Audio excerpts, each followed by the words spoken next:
Bonjour à tous, j'espère que vous allez bien, que vous avez passé un bon week-end. Donc là, on va faire les énergies de la semaine, semaine du 9 décembre. On va regarder ce que ça nous raconte, quels sont les conseils également qu'on peut nous donner. Mais donc du coup, prenez toujours vraiment ce qui vous parle et si ça ne vous parle pas, vous le laissez vraiment de côté.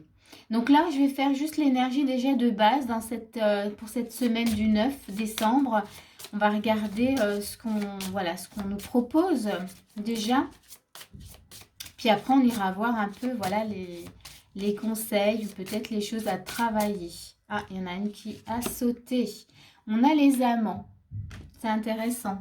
Ici, donc dans l'énergie, je dirais, de la semaine, on vous invite à faire les choix du cœur, à écouter vraiment vos envies, ce que vous avez vraiment envie de manifester. J'ai envie de dire que ce mois-ci, quand il y a les fêtes, souvent on est entraîné vraiment dans ce mouvement-là. Et là, on vous invite vraiment à écouter vos envies, écouter votre cœur. Faites les choix par ce qui est bon pour vous. Demandez-vous toujours, est-ce que c'est bon pour moi, ce que je choisis aujourd'hui, ou est-ce que je le fais plutôt pour les autres? Voilà, très important les choix du cœur, hein. On va laisser cette petite carte. On va rajouter avec l'oracle de la guérison de l'enfant intérieur. Qu'est-ce qu'il veut nous... Ah, il y en a une qui saute également. La fierté. Alors là, c'est très intéressant là ce qui se passe. Parce que oui, quand on fait les choix du cœur, eh bien, il y a une fierté intérieure. C'est-à-dire qu'on se respecte déjà et du coup, on est content et fier de nous.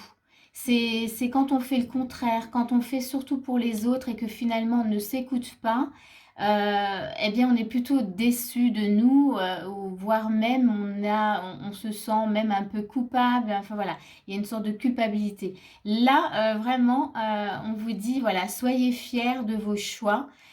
Soyez fiers aussi d'écouter votre petite voix intérieure. En tout cas, d'aller dans ce sens-là. C'est intéressant, ça me plaît bien. On va continuer toujours alors avec là le tarot du coup des... Ah, ça saute hein, pour vous, hein. On a le 7 d'Ariel. Ok. Ici, on parle de récolte, hein. Le 7 d'Ariel, c'est tout le travail que vous avez fourni. C'est marrant parce qu'on me dit ne gâchez pas tout ce mois-ci. Voilà. Ce mois-ci, il nous entraîne vraiment dans des choses qu'on ne ferait pas les autres mois de l'année. Parce que voilà, il y a les fêtes, il y a plein de choses qui viennent un peu nous embarquer dans quelque chose.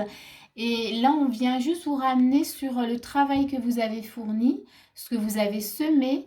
Là, c'est le temps aussi de la récolte. Regardez ce que vous voulez pour vous.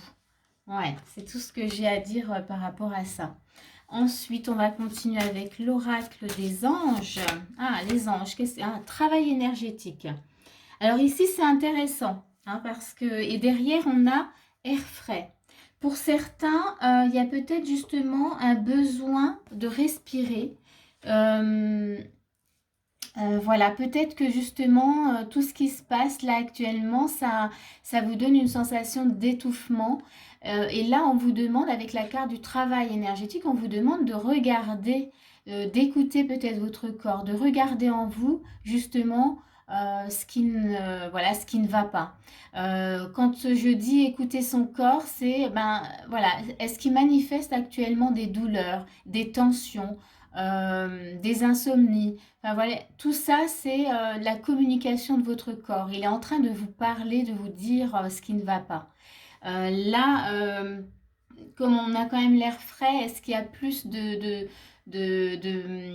j'allais dire, de refroidissement, hein, voilà. Est-ce qu'on est plus touché au niveau sur la sphère ORL, c'est-à-dire que voilà, vous avez un rhume, vous avez une toux, et du coup, est-ce qu'il y a une situation justement qui est pénible, qui vous fait manquer d'air, hein, voilà. Donc on a vraiment ces deux cartes ensemble. Donc ici, voilà, cette carte, elle vient vraiment nous conseiller de regarder ce que notre corps est en train de nous montrer, d'écouter en tout cas les signes qu'il manifeste. C'est très important. On va continuer encore avec les maîtres ascensionnés, qui sont toujours de très bons conseils. Alors, qu'est-ce qu'on a avec les maîtres ascensionnés? Hop, ça saute. Hein. Waouh, super. Donc ici, on a l'enseignant. Là, avec ces énergies, avec ce choix du cœur, vous êtes en train d'apprendre sur vous-même, vous êtes en train d'apprendre comment vous fonctionnez et surtout comment fonctionner avec les autres. Regardez ce que ça vous procure de vous choisir, c'est-à-dire de choisir vos envies. Plutôt que les envies des autres. Hein. Et ça peut être dans le boulot, ça peut être dans une relation de couple, ça peut être dans la famille. Regardez ce que vous avez à comprendre et à apprendre là-dedans. Voilà. Je vais en rajouter une hein, avec les maîtres ascensionnés. On ne va pas s'arrêter là. Donc, on a vraiment cet apprentissage. Il y a quelque chose à apprendre, de vous-même en tout cas. Ah, il y en a une qui veut venir. Retirez-vous dans la nature. Vous voyez, il y a vraiment cette notion, en tout cas, de respirer, de s'oxygéner, de se sentir voilà, détendu. J'ai même envie de se sentir en paix. Voilà, envie de dire sentir en paix. Il y a quelque chose vraiment à lâcher. J'ai le sentiment là que pour certains, vous vous retenez peut-être de lâcher des choses. Et là, vraiment, avec cette carte-là, il y a un besoin d'aller peut-être se ressourcer. On va continuer encore avec une carte. Voilà, ça saute. Hein. Et puis, on vous dit aussi, votre perception de la situation est juste. C'est-à-dire que dans le choix du cœur, quand vous vous choisissez, et vous avez une vision juste de ce qui se passe, mais souvent, on est influencé justement par l'extérieur et du coup, ça nous met le doute sur nous-mêmes. On se dit que, ah mince, peut-être que l'autre a raison et que peut-être que le choix que je veux faire est peut-être pas le bon. Vous voyez, ça met le doute. Et là, on vient vous dire que non, tous les choix que vous faites par le cœur et qui vous respectent sont justes. Et ça, c'est très important parce que oui, on est très vite déstabilisé par l'extérieur. Voilà. Donc, en tout cas, avec les maîtres ascensionnés, je m'arrête là et je vais juste encore ajouter avec le Normand. Qu'est-ce que le Normand veut nous raconter en plus? Alors. Ah, il y en a une qui vient. C'est une chance. Là, on a le trèfle. Donc oui, écouter son cœur, c'est une chance pour soi-même. Ça vous apportera, si vous comprenez en tout cas tout ce qui se passe en vous à ce moment-là, ça va vraiment être une chance pour vous d'avancer sereinement dans toutes les autres situations. Là, il y a vraiment oui, cette notion d'apprentissage. Hein. On le voit, hein, on le sent. Moi, là, je le sens vraiment beaucoup. On va voir si c'est encore une petite carte. Voilà, oui, l'arbre. Je vais m'arrêter là. En tout cas, vous voyez, ça montre qu'il y a aussi cette notion d'ancrage, mais de guérison. Voilà. C'est pas facile d'écouter son cœur face à des membres peut-être de la famille, face à un conjoint, parce que souvent on veut faire plaisir, on se dit mince, mais si j'écoute mon choix, qu'est-ce que ça va engendrer? Et donc là, il y a vraiment une notion de guérison et d'ancrage, c'est-à-dire rester ancré, aligné dans ce que vous êtes.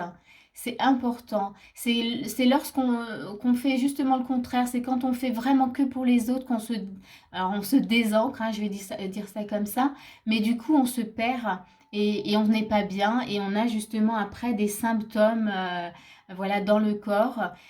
Du coup, on fait passer forcément les autres avant nous. Et ça, c'est pas juste.